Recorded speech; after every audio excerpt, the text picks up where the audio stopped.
So fun fact, that whole group is managed by one of our apprentices this season, Mariana, and she is the artistic director of that group and brought them to us for the festival. So if you see her around, you give her a little. Who are you? Let's get there. I'm Chris Scott, I'm the artistic director of CCAE Theatricals. Thank you for being here for the second performance of Spotlight for Every Voice, which is our first inaugural reading series here at CCAE Theatricals.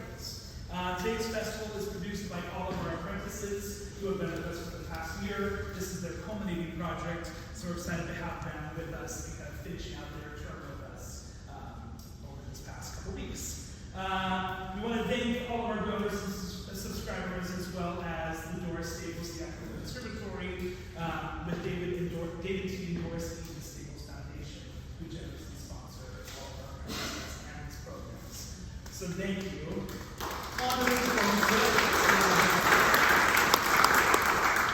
performance. So this is Falling on Track, written and performed by Jennifer Savion. Jennifer is a San Diego-based creative artist and music teacher. Falling on Track is her first original work and premiered at the 2024 San Diego Fringe Festival. Jennifer is currently developing a full-length multidisciplinary work weaving together original music, personal stories, and mental health education. In addition to performing and writing, Jennifer is the founder of the San Diego Cabaret Project, a collective of professional variety artists who collaborate to create community, regular performances, and new interdisciplinary art. So, welcome, Jennifer.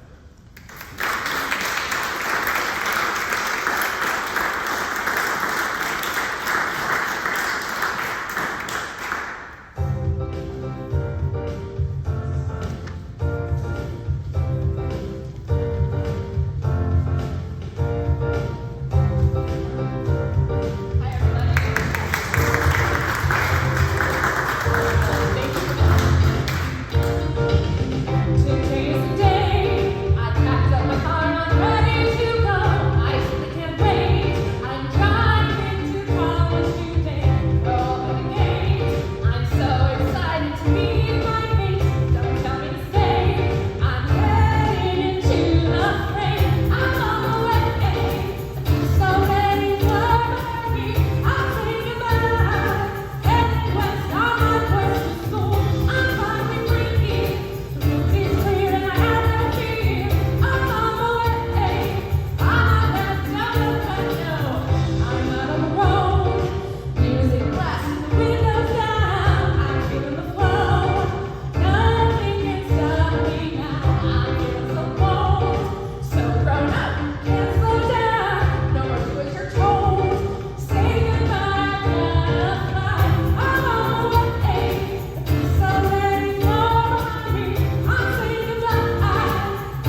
singing and dancing in my bedroom to entertain myself my entire life.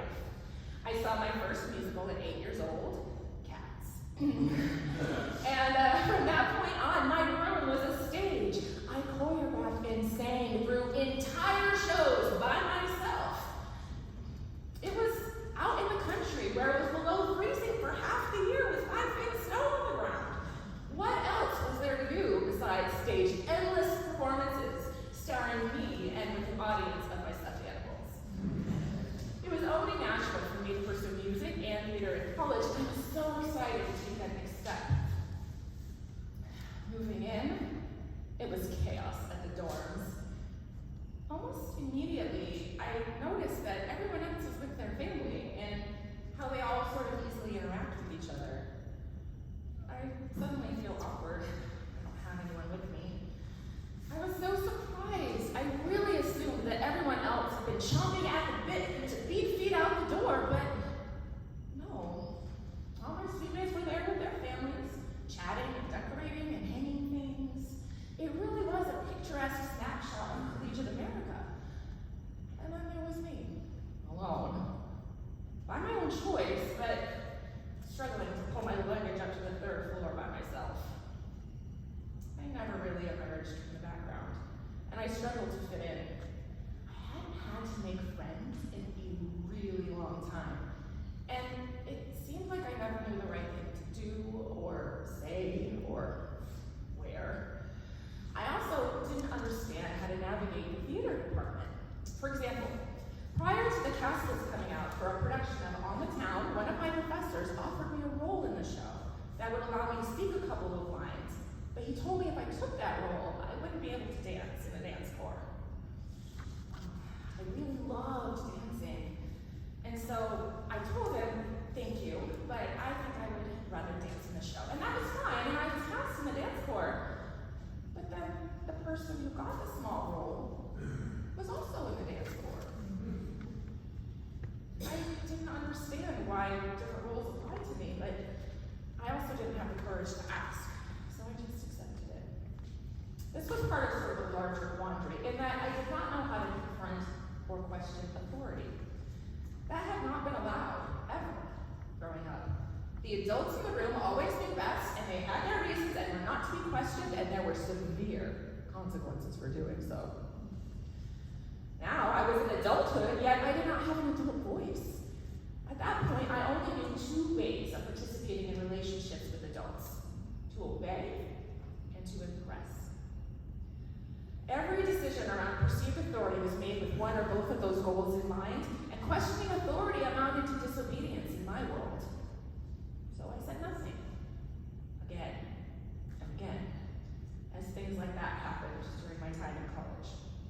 And so, college almost immediately became a rather depressing experience. But that was okay because I had Chris. Chris was my half-brother from my mom's first marriage, and at this point in my life, he was the only person in my family whom I completely trusted. He was living in Prague at the time. He was a painter, and we exchanged letters the first few months of school. And those moments, finding a letter in the mailbox from him, just made all the struggles of the willingness of college recede. But halfway through my freshman year, Chris had an accident. He passed away. My rock was dead, and my world shattered. It was the loss of that anchor of love, I think, that really started to set me further adrift. I was struggling in my musical theater program. My professors individually loved me in class. I aced all of my juries, but cast list after cast list was going up without my name anywhere on it. It was heavily damaging my confidence, which was meager to begin with. I even joined a sorority in a desperate attempt to have a normal college experience, but I felt lonelier and more isolated than ever.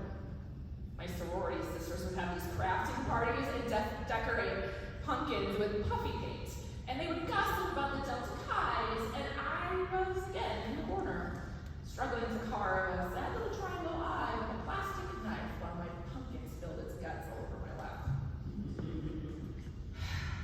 About to start my junior year, I was terribly lonely, dejected and depressed. I really needed a change, and one day I saw a flyer for a study abroad program in London. Escape suddenly seemed like a wonderful idea.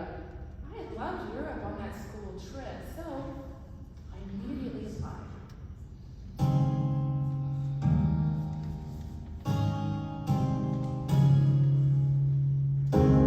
Things just don't seem quite right. It's been years since I stayed home. My dreams are now lost tonight, and I feel so alone.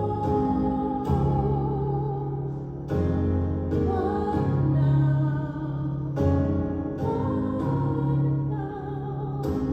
Lost, and I don't know why I'm not right here at all.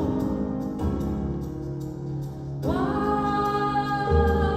not give change a try and see if I still might fly? What now? A new adventure, another life, somewhere far away from here. I'm on my way again, find a new home, another chance. Again, I'll start over. I'll be okay.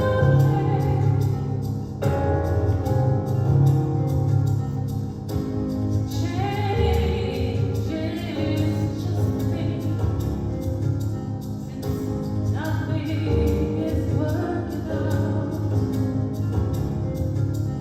Struggling to live in doubt, and I just don't know what's wrong with me. What now?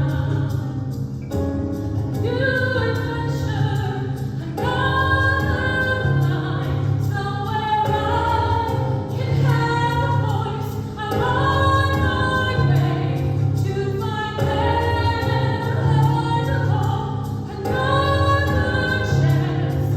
This time I'll find my way. I'll be okay. It's not running away.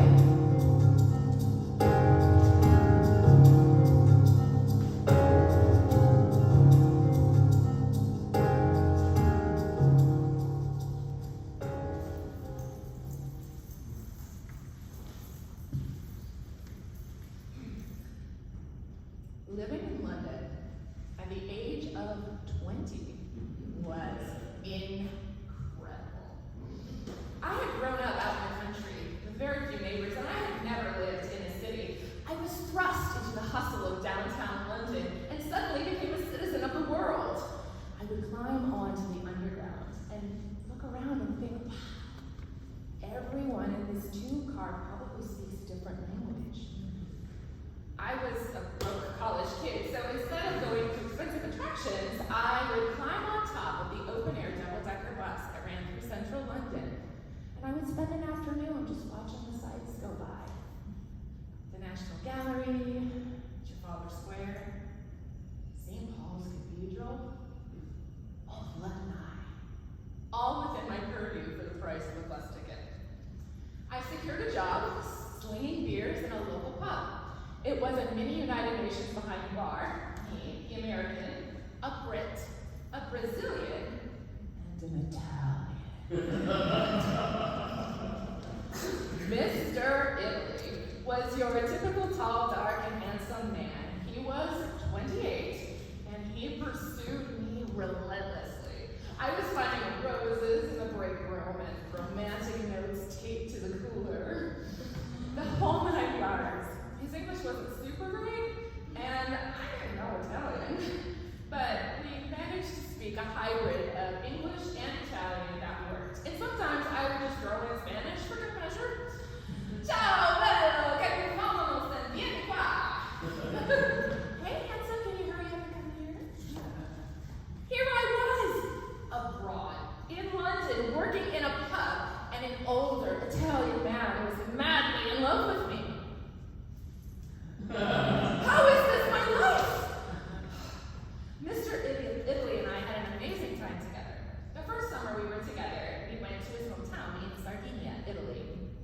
No one else spoke any English at all, and I definitely didn't speak the local language.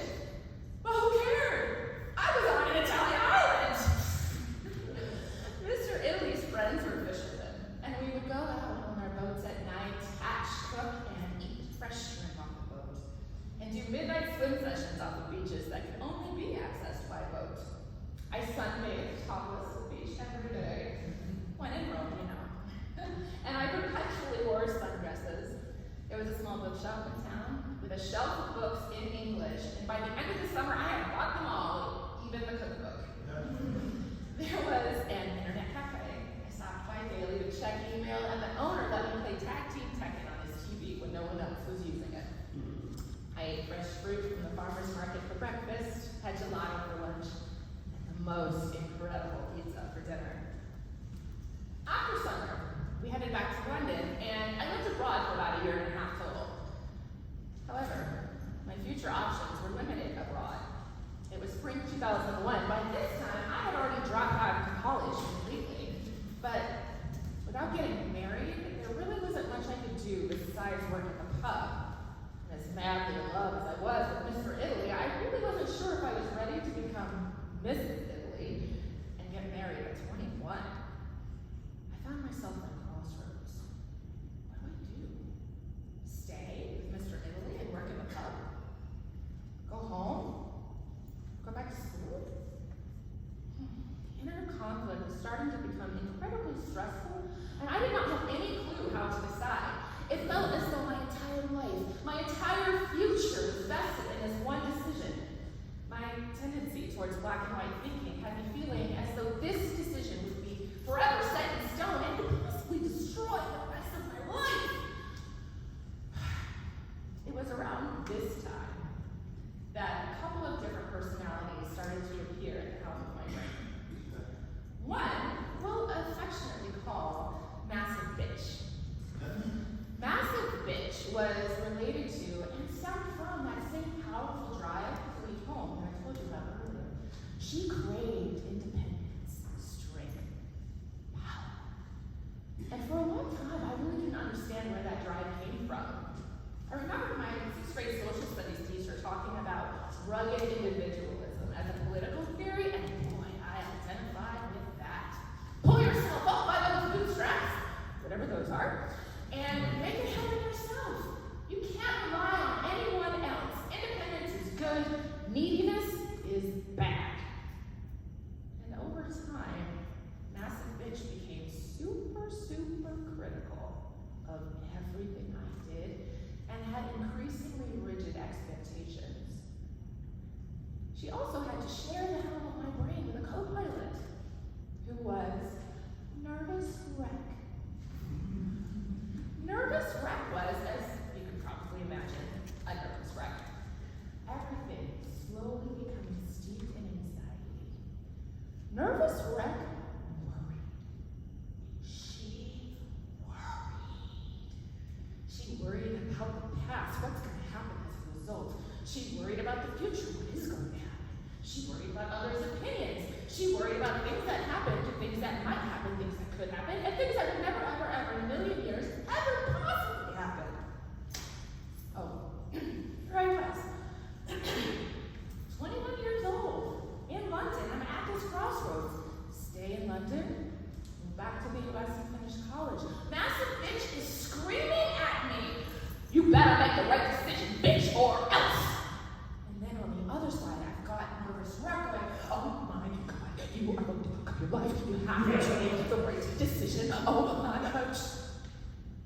I'm sitting on the sidelines with a stomach ache, watching this battle play out, right? And getting so stressed out until one day, I find myself wandering around Leicester Square, where I came across a young woman about my age, sitting on a threadbare rug outside one of the shops doing tarot readings, as a stick of patchouli incense wafted around her. I had never had a tarot reading before, but at this point I really was ready to listen to anything or anyone. Whatever I was thinking when we started, I left that session absolutely sure of my next step. I was going back and I was going to resume my life there. In all honesty, I really couldn't tell you what was said or what the cards were that would lead me to that conclusion, but the fact that I was so sure tells me that I heard whatever it was I needed to hear. And that's sort of my philosophy when it comes to things like horoscopes and tarot. Do I think they actually, predict the future? No. But do I think what we get from them is the important part? Absolutely. A huge fork in the road, decided by a tarot reading. I really couldn't decide any other way. I didn't know what I actually wanted to do, but I had to make a decision so I could stop stressing about the decision. I'm back on track, got my head body straightened out. It's been real fun. Cheerio, Fritz! I'll see you soon. It was time to say goodbye to Mr. Italy anyway. He was almost 30, and he wanted kids. Ew! I'm flying home, cannot wait to see what's next for me. I'm so grown now, can't you tell? Citizen of the world! On my way home, for a adventure away. I still have time to be amazing and so great. Great at what? Good question. That was going to be determined later. But I believe that somehow I will find the magic thing that would set me up for happiness and success in life. On my way home, I'll wait you and see.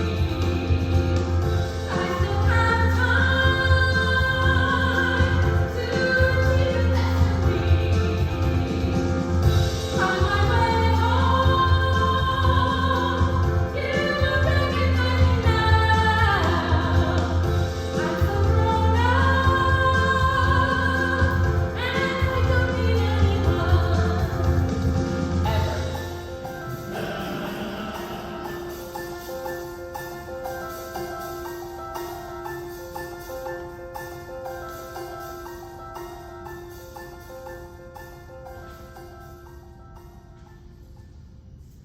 I left London and came back to college in upstate New York to finish my degree in fall of 2001.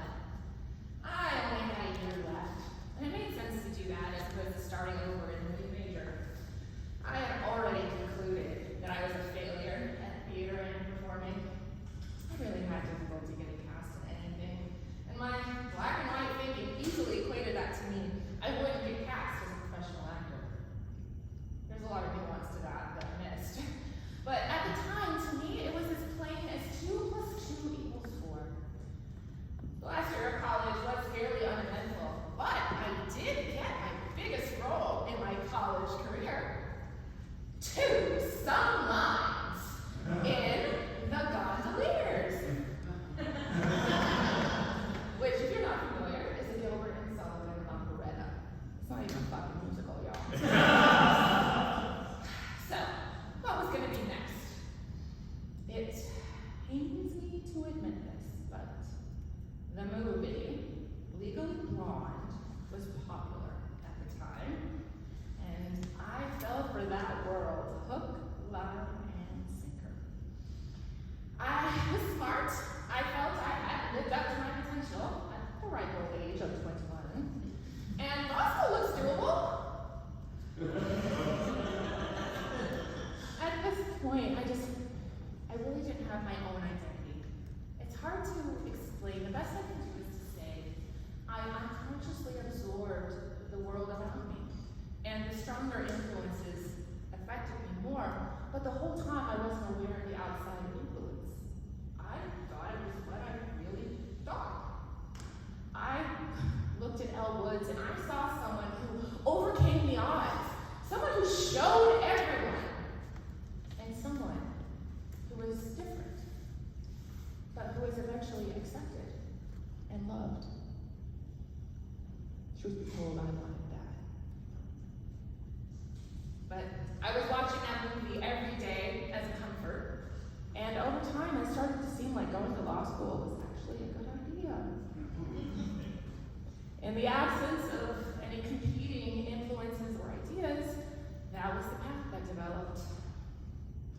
The decision to have a career in the law was made, and I was accepted into Tulane University School of Law in New Orleans.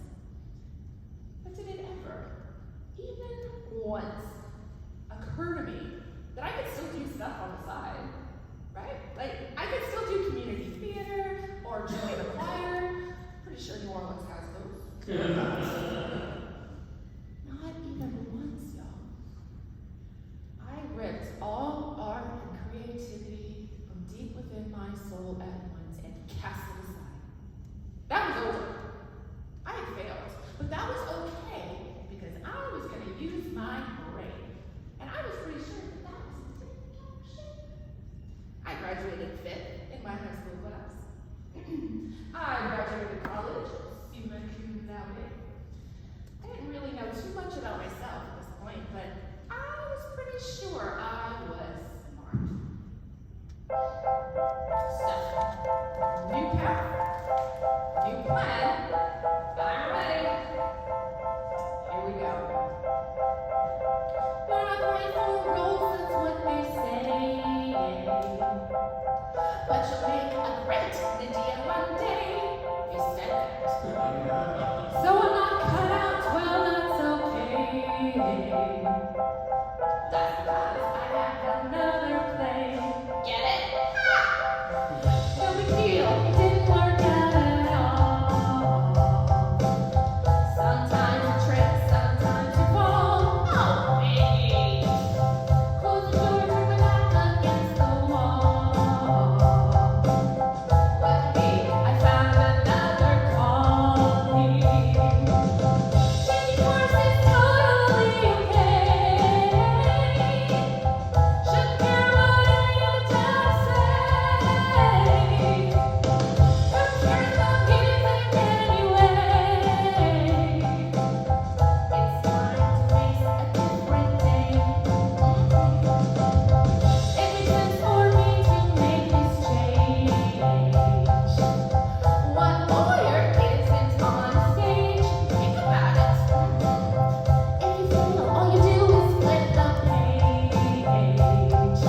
You gotta know there is another way through. Changing course is totally okay. Shouldn't care what anyone say. Who cares about music anyway? It's time to face a different day. Time to escape. Again. This time, we make a state and heading south. Time for another reinvention. No more can I be the lonely, rejected, unwanted actress. No. I would be a brilliant intellectual with a fabulous wardrobe. Changing course is totally okay. I don't care what any other does say. Who cares about music anyway? I'm completely fine with this change. I'm completely fine with this change.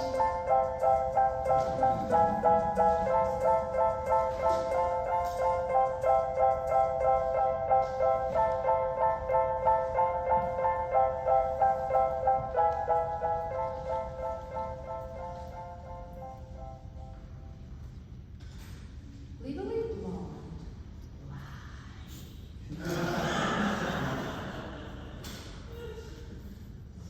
Law school was an unequivocal disaster. I knew from the first reading assignment that I had made a huge mistake. The words were mostly in English, a little bit of Latin thrown in, but I had no idea what any of it meant, and I had to slog through 200 pages in 3 days. I didn't understand conversations in class. I didn't understand basic terms that were being thrown around like candy. I didn't have the confidence to ask. I just pretended to know. I didn't get A's. Or even B's. One of the last remaining truths about myself was gone.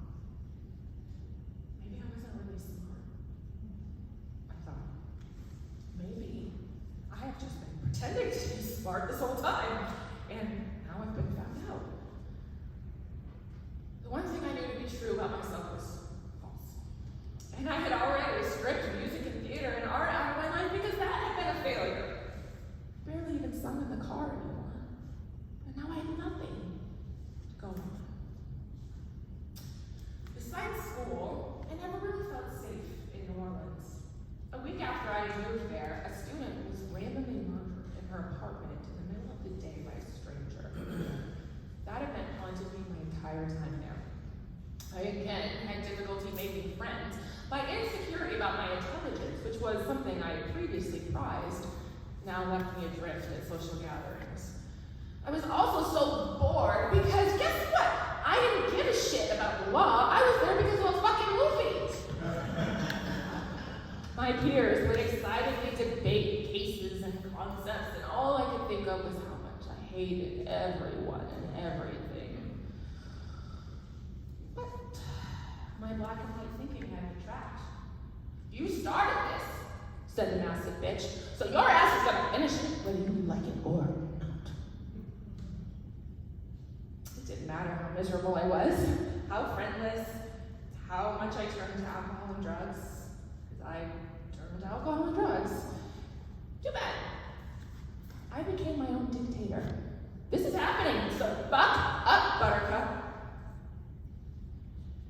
The internal pressure started to get to me. A couple of drinks a day turned into bottles of wine and 12 packs. I was heading out to the French Quarter on a Tuesday night going on cocaine binges, coming home at 7 a.m., and then I would be showered and in class by 8:30. Sometimes I would be so out of it that I would crawl back to my friend's pickup truck and pass out in the bed of the truck while the party in the French Quarter continued on around me. None of this sat well with a nervous wreck. I went from being worried all the time to being afraid all the time. I became terrified of my own shadow. I was terrified to look at the car stop next to me at a stoplight for fear that they would pull out a gun and shoot me if I made eye contact. Yet, at the same time, I'm passing out in public in the French Quarter, which is a notoriously dangerous place. So this contradiction would lead to such heavy internal judgment and criticism that the cycle would continue daily.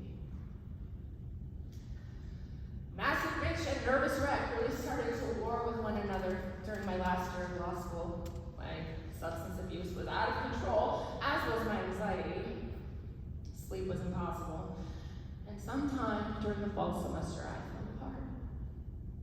I began crying, and I could not stop under any circumstances. I was terrified of missing class, so I still got in my car and drove to school. But instead, I went to the student health center, where I was quickly escorted to the psychiatrist for an evaluation, and I was handed a prescription and an appointment card for a substance abuse counselor. Those two things patched me up enough to get me through the end of law school, but I still had to make a decision about the future. Despite my misdeeds and academic struggles, I had a job offer at a law firm in New Orleans. This is financial security. This is bar studies paid for. This is a job. This is the ability to start paying off my six-figure student loans. This is a no-brainer. A no-brainer, y'all. But I was struggling. I was hobbling through the last bits of school, and I was barely graduating. My peers were all so excited about their futures, and I had never been so miserable. Every fiber of my being was screaming, go home. Not really to my family per se, but to my friends, to the familiar, to where I felt safe. I wasn't terrified all the time.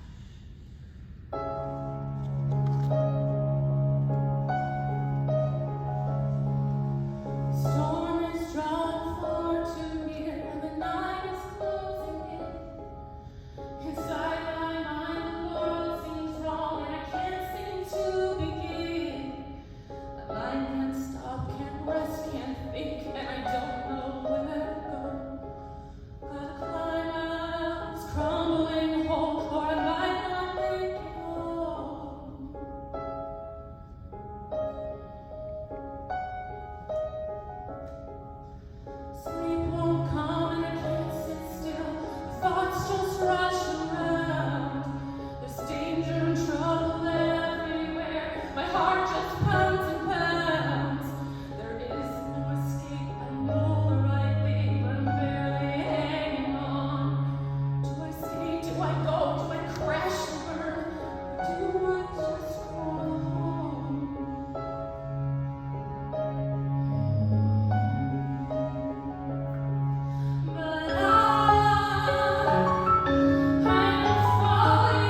level, but I went against all convention, declined the job offer in New Orleans, and moved back to Syracuse in May 2005.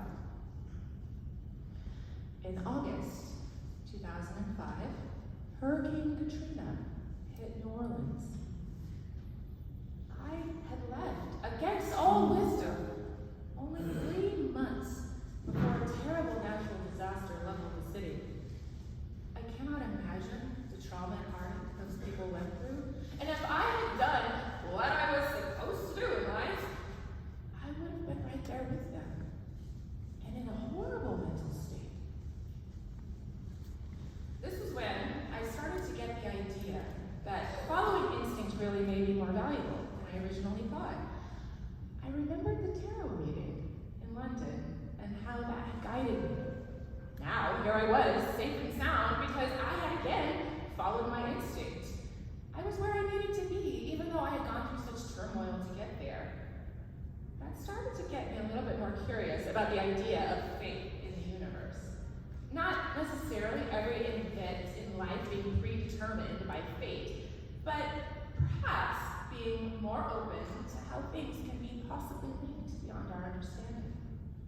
I don't think I predicted Hurricane Katrina in any way.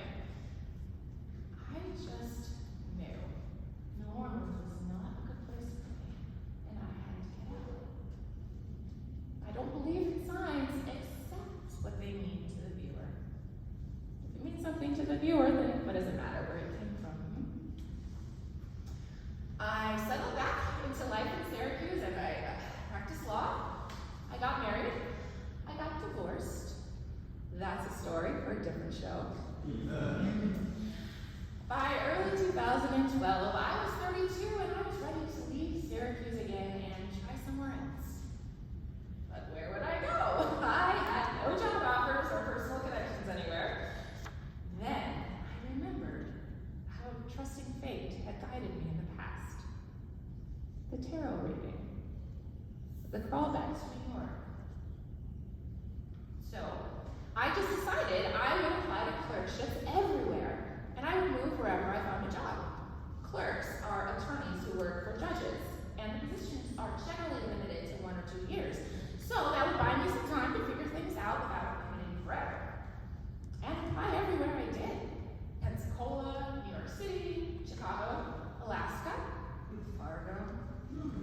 You name it, I applied, including to a judge in San Diego, who flew me out in January 2012 for an interview. Leaving frigid New York and arriving in San Diego in January was all it took. I had to get this job. I didn't care if the judge was a complete ogre, and I had to get this job. And I did. So I did. Out of all the dice I cast out to the world, San Diego is what I got. As part of the move, I had to clean out everything I had in storage in various places. I still had boxes and boxes of music, performance videos, dance shoes, costumes, all of which hadn't been touched for over 10 years. I could only take to California what I could fit in my car. So, it all went in the literal dumpster. All of it. All done. I thought, that part of my life is completely, finally and firmly in the past. And off I go on my next adventure. My car was packed up to the brim and I headed west.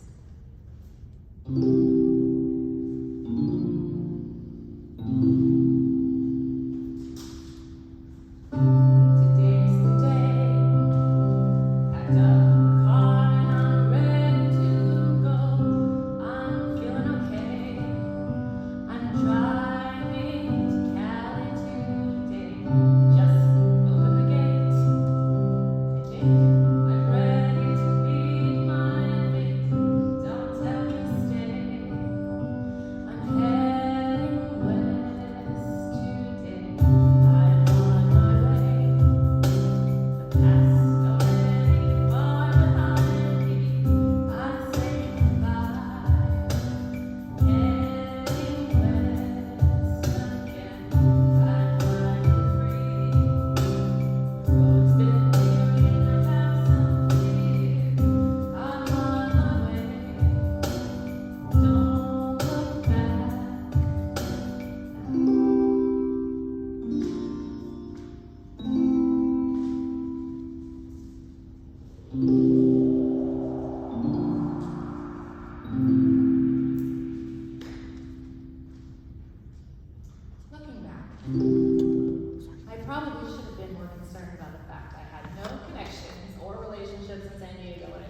it by any means, but it felt like I would be relatively safe with a bunch of women in Balboa Park, and I could just wander up and then wander off if it got weird. It ended up being okay, and one of the players immediately asked me out. I think I was fresh meat.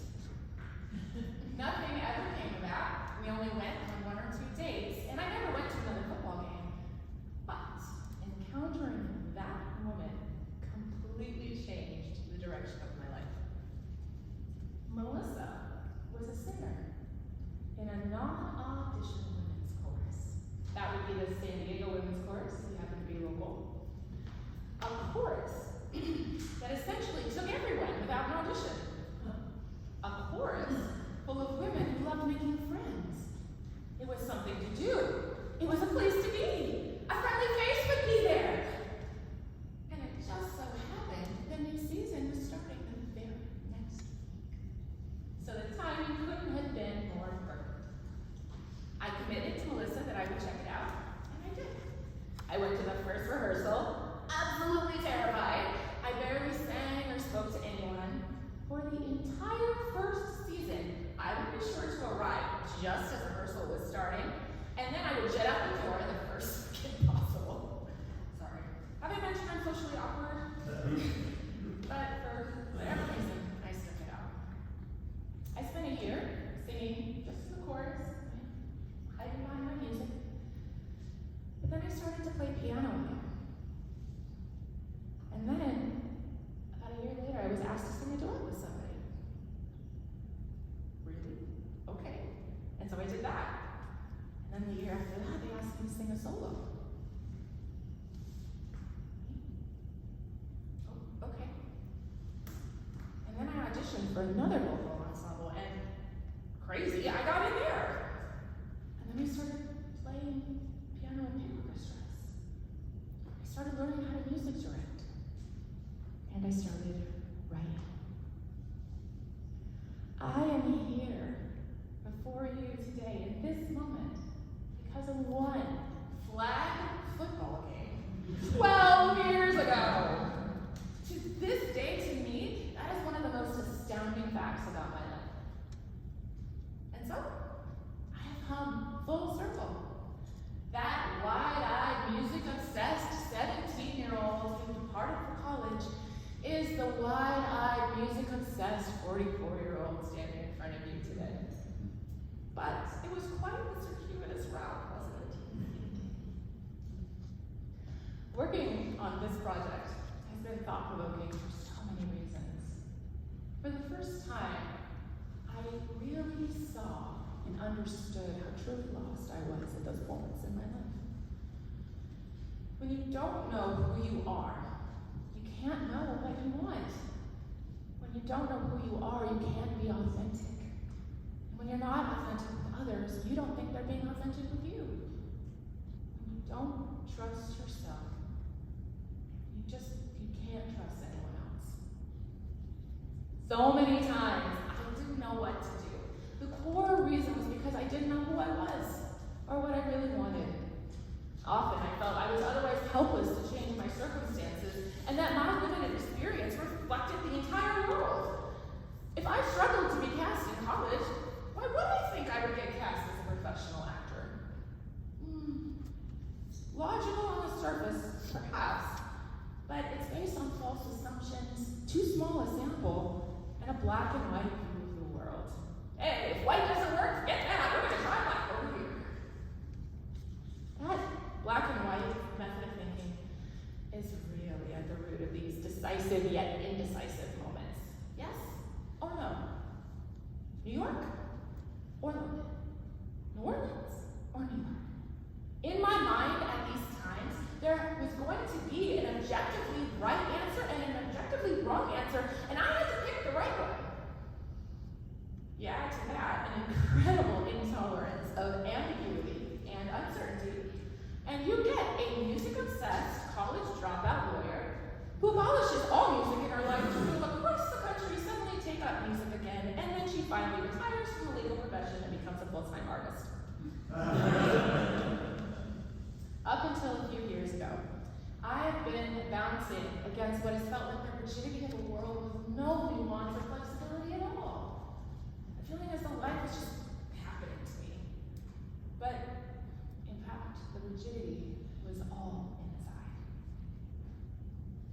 through hard work, an amazing therapist, and time, that black and white method of thinking has bloomed brilliant color. It hasn't been a purely pleasant rainbow affair. The first color to break through was the red hot rage of the hidden person inside who had been bitched at and controlled and ignored and despised and belittled. When that red rage came through, there was crossfire and not so friendly fire, but I was fortunate enough to be surrounded by love and by supportive friends and family who saw the progress for what it really was. Then came the crushing indigo and violent loss. As I finally thought of the time I didn't have the support I needed, and I finally acknowledged and faced that deep, monstrous loneliness that I had been running from my entire life and that I had been too afraid to look at lest it consume. Then, the pure joy of yellow and the peaceful green. As I grew and healed, the world's colors expanded, became more nuanced. I learned to work with massive bitch and nervous wreck instead of being their punching bag. I now at the helm of my life. Occasionally, massive bitch or nervous wreck will stop by and weigh in with their opinion. I thank them, love them, and send them on their way. I'm still learning and practicing, of course, but nowadays I work to make my decisions based on nuance and thoughtfulness. And I am much more willing to tolerate uncertainty in the process, although admittedly that is still very much a challenge. I'm also learning to be compassionate towards that young woman who had no idea what she was doing. And I'm learning to stop judging her for her decisions, which were the best that she could do at the time. Well, of course, there is the wonder, what if I had grown up with the rainbow? It's likely I would have done many things differently along the way.